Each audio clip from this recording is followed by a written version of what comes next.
Hello friends, कैसे हैं आप सब। मैं आपका अपना साथी शिवशंकर मिश्रा लीगल दर्पण चैनल में स्वागत करता हूं। फ्रेंड्स, मैं आज बात करने वाला हूं कि यदि कोर्ट से आपके पास कोई नोटिस या सम्मन आता है तो आप यदि वो सम्मन ले लेते हैं, सम्मन आप रख लेते हैं, उस सम्मन को देखते हैं कि उसमें क्या लिखा हुआ है, यानी बाय पोस्ट आए या कोरियर आए। यदि सम्मन आप ले लिए, नोटिस आप ले लिए, तो नोटिस लेने के बाद आपको नोटिस के अकॉर्डिंग नोटिस में जो भी डेट लिखा हुआ है, जिस कोर्ट का नाम लिखा हुआ है, उसके हिसाब से आपको कोर्ट में प्रेजेंट होना चाहिए या नहीं। तो इसे जानने के लिए वीडियो को लास्ट तक देखिएगा। वीडियो देखने के बाद अच्छा लगे तो चैनल को ज्यादा से ज्यादा सब्सक्राइब, लाइक और शेयर कीजिएगा। तो आइए फ्रेंड्स जानते हैं। फ्रेंड्स, यदि किसी पार्टी ने आपके खिलाफ कोर्ट में केस फाइल किया है तो कोर्ट में केस फाइल करने के बाद जज साहब के द्वारा ऑर्डर किया जाता है कि विपक्षी पार्टी को सम्मन इशू करें, नोटिस इशू करें।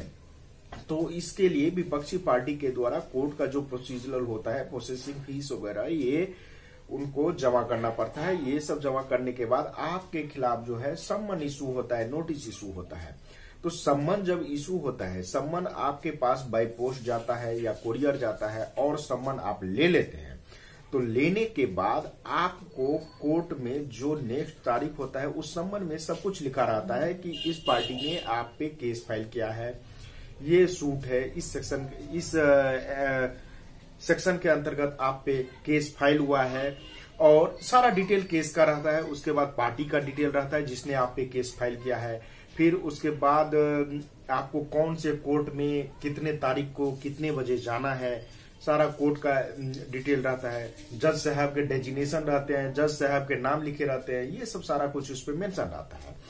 लेकिन बात ये उठती है कि ये तो मेंशन रहता है इस आपके जानकारी के लिए कि आप कहाँ जाएंगे। लेकिन यहाँ पे प्रश्न ये है कि आपको जब सम्मन मिल जाता है, नोटिस मिलता है और नोटिस आप ले लेते हैं, तो फिर उस नोटिस को लेके आपको जितने तारीख में उसमें इंस्ट्रक्शन दिया गया है उस हिसाब से उस कोर्ट में जाना चाहिए या नहीं। तो जी हाँ दोस्तों, यदि आपको सम्मन मिल गया है, नोटिस मिल गया है, तो नोटिस लेने के बाद आपको कोर्ट में जाना जरूरी होता है। यदि आप कोर्ट नहीं जाते हैं तो विपक्षी पार्टी के फेवर में ऑर्डर हो जाएगा, एक्स पार्टी ऑर्डर हो जाएगा, जिसे एक तरफा या एक पक्ष ऑर्डर कहा जाता है, आदेश कहा जाता है। तो एक पक्ष आदेश हो जाने के बाद आप वो जज साहब के साथ फिर केस को सोल्व करेंगे। केस जो है उनको वो साबित करेंगे कि ये केस मैंने सही किया है, और एक्स पार्टी ऑर्डर होने के बाद आप फिर बुरे तरीके से फंस सकते हैं। तो इसीलिए हमारा तो ये सजेशन है कि आपको जब नोटिस आए तो चाहे तो नोटिस मत लीजिए, एक बार दो बार आप नोटिस नहीं भी ले सकते, कोई दिक्कत नहीं है, ठीक है। ऐसे नोटिस नहीं लेंगे तो आपके पक्ष में केस रहेगा, क्योंकि जब तक नोटिस सर्विस नहीं होता है तो फिर एक एक्स पार्टी ऑर्डर नहीं होता है। आप जैसे ही नोटिस ले लिए तो फिर एक्स पार्टी ऑर्डर होने का डर रहता है। तो इसीलिए यदि आप नोटिस ले लिए तो आपको जाना जरूरी है। नोटिस के साथ यदि प्लेंट का कॉपी, सूट का कॉपी भी दिया गया है तो उस कॉपी को लेके जाइए।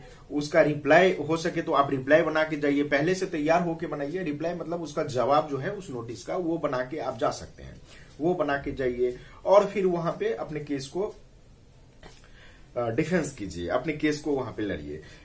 तो ये स्थिति है कि यदि आप नोटिस ले लेते हैं, और यदि नहीं नोटिस लेने का मन है तो एक दो बार आप नोटिस नहीं भी ले सकते हैं, समय को टाल सकते हैं, इसके लिए कोई बात नहीं है। लेकिन जैसे ही आप नोटिस ले लिए तो आप नोटिस लेने के बाद फंस जाते हैं। तो नोटिस लेने के बाद आपके पास ऑप्शन नहीं रहता है, क्योंकि नोटिस यदि सर्विस हो गया, वहां पे ट्रैकिंग रिपोर्ट जो है यदि स्पीड पोस्ट से आया तो वो ट्रैकिंग रिपोर्ट निकालेगा इंडियन पोस्ट के साइट पे जाके। थी यदि ट्रैकिंग रिपोर्ट में ये शो कर दिया कि नोटिस सर्विस हो गया, तो एडवोकेट जो है आपके विपक्षी पक्ष के, वो एडवोकेट अपना ट्रैकिंग रिपोर्ट कोर्ट में जमा करेंगे। जैसे कोर्ट में ट्रैकिंग रिपोर्ट वो जमा करते हैं तो वहां से ये आता है कि नहीं, नोटिस सर्विस हो गया।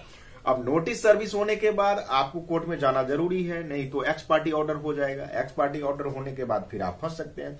तो इसीलिए चाहे तो आप एक समय यदि आप टालना चाहते हैं तो एक दो बार नोटिस मत लीजिए, जब तक नोटिस सर्विस नहीं होगा, एक्स पार्टी ऑर्डर नहीं होगा। या फिर यदि आप नोटिस ले लिए तो आप कोर्ट जाइए और अपने केस का डिफेंस कीजिए।